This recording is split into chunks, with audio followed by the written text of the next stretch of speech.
J'ai enfin trouvé de la pâte à tartiner El Morgen. Mais comme elle coûtait 25 € le paquet, j'ai lâché l'affaire. J'ai trouvé d'autres pâtes à tartiner et je vais les tester dans cette vidéo. J'ai commencé par faire des crêpes.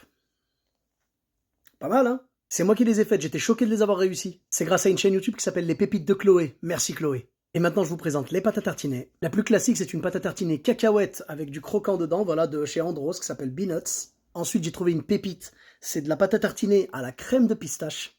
Dans le magasin où je suis allé acheter la frappella, donc à la crème de pistache, on m'a montré une crème qui était à peu près équivalente à El Morgen. Voilà, donc c'est celle-là. Ça s'appelle Kent. Voilà, donc c'est l'équivalent de El Morgen. On va voir ça tout à l'heure. Et enfin, mon coup de cœur depuis que je suis gamin, Amlo. Pour ceux qui ne connaissent pas, Amlo, c'est une pâte à tartiner marocaine à base d'amandes, d'huile d'argan et de miel. Voilà. Alors évidemment, le paquet est loin d'être plein, mais c'est parce que voilà, j'aime beaucoup Amlo. Ça fait un petit moment, il faut que je retourne en racheter. Bon ben, c'est parti. Donc j'ai pris des petits morceaux de crêpe à chaque fois, hein. Je vais pas prendre une crêpe à chaque pâte à tartiner, bien sûr. Là, c'est la Andros Beanuts. C'est parti. Bismillah. Alors j'aime bien parce qu'il y a un petit côté, genre à peine petit côté salé, très léger dans ça, et puis le croquant, il est vraiment magnifique. C'est très très bon. On sent bien la cacahuète, c'est très très bon. Franchement, très bien. Belle surprise. Allez, on continue. C'est parti maintenant, c'est la frappella. Donc frappella, c'est à la crème de pistache, vous voyez. Oh là là, c'est délicieux. C'est parti.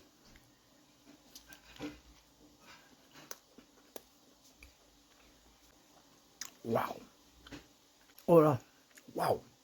Alors c'est très sucré, mais pour quelqu'un qui kiffe la pistache comme moi, c'est trop bon. Très très crémeux, c'est super bon. Mais je pense que comme beaucoup de trucs, en fait, si t'en prends un peu trop, ça va vite fait te monter à la tête, en fait. On passe à la troisième, voilà, qui était censée remplacer le El Morgen. Voilà, vous voyez, c'est le truc, voilà, donc avec la crème de Bueno à l'intérieur, vous voyez, hop, on fait sortir un peu comme ça, voilà. Ah, c'est parti, on y va.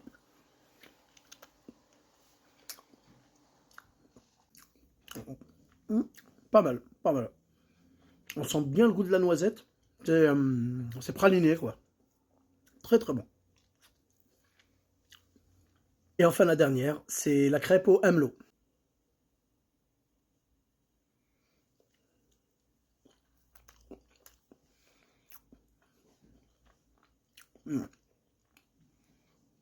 Très très bonne. Et ça va pas trop sucré. Le gars chez qui je l'achète, moi, il est vraiment consciencieux, il fait ça bien. Et donc c'est bio et tout, c'est magnifique.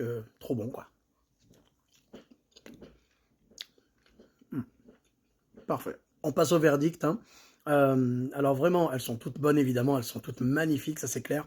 En numéro 4, je mettrai ça, le Kent, là, qui est censé remplacer le Morgen, parce que, je sais pas, c'est un peu... je suis pas fan de praliné, je suis fan de Kinder Bueno, ça oui, mais je suis pas fan de praliné, donc je sais pas, là, je trouvais un peu trop sucré, je sais pas, ça m'a gavé, quoi. Numéro 3, Andros Beanuts, voilà.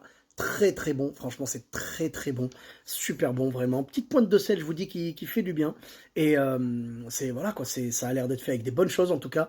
Et le goût est magique, j'ai beaucoup beaucoup aimé, très très bien. Alors après j'ai du mal à départager les deux autres, forcément, j'hésite.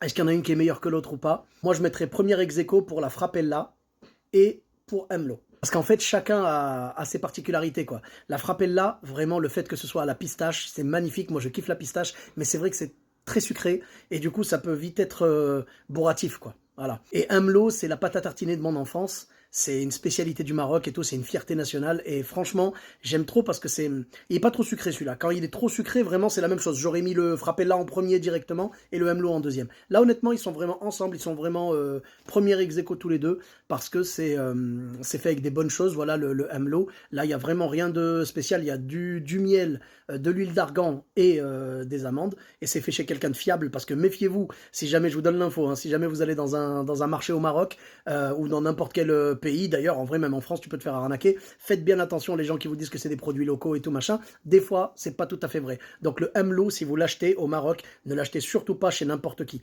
Demandez à quelqu'un de confiance si vous avez un contact là-bas. Demandez, voilà. Et au pire, moi, je vous donne le contact du gars chez qui je vais, et comme ça, voilà, je vous envoie là-bas, et le gars, il vous fera quelque chose de propre. Le seul petit conseil que je peux vous apporter, vu que c'est quand même assez sucré et tout, c'est de faire, voilà, si jamais vous prenez une de ces pâtes à tartiner, c'est de faire un petit thé à côté, un thé sans sucre. Comme ça, vous buvez un peu de thé, vous mangez ça, comme ça s'équilibre à peu près. Voilà, là, à faire passer avec du thé, magnifique. Voilà, bah, j'espère que ça vous a plu. Et puis, ben, à défaut de tester El Morgen, j'ai testé 4 autres trucs. Hein. Bon, pour un gourmand, c'est du kiff. Prenez soin de vous, les amis, et je vous dis à très bientôt. Bis à tous, même à toi là-bas.